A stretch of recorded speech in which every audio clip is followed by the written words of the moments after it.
As the debate over live cattle exports continues, there are calls for Australians to appreciate that many cultures demand freshly killed meat.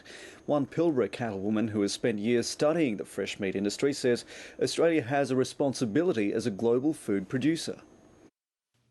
When live cattle exports to Indonesia were banned recently, Annabelle Coppin drew on her deep knowledge of the fresh meat market to find alternative buyers. I just lead them all the way up. As an elite Nuffield scholar, she left her remote Pilbara station a few years ago to spend time studying the industry across Asia, the Middle East and Africa.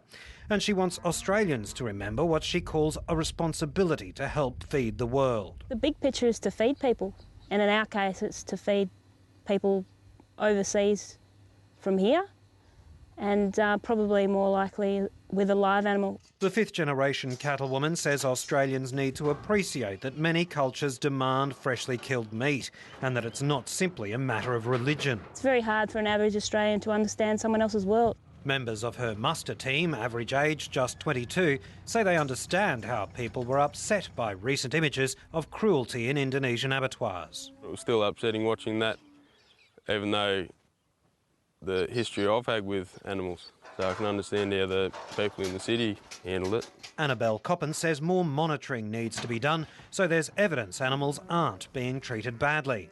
That sort of cruel practice is just disgusting, and no one in their right mind would ever think that's the way an animal should be handled. So the way that I handle that is that I know that most Indonesians aren't like that. But the Animals Australia organisation says most cattle slaughtered in Indonesia are killed in a cruel manner. And it says only 10% of Indonesians can afford to buy beef anyway. So today when you're in the backyards and... As the issue burns, these young people have plenty of food for thought. Jeff Waters, ABC News, Yarrie Station, East Pilbara.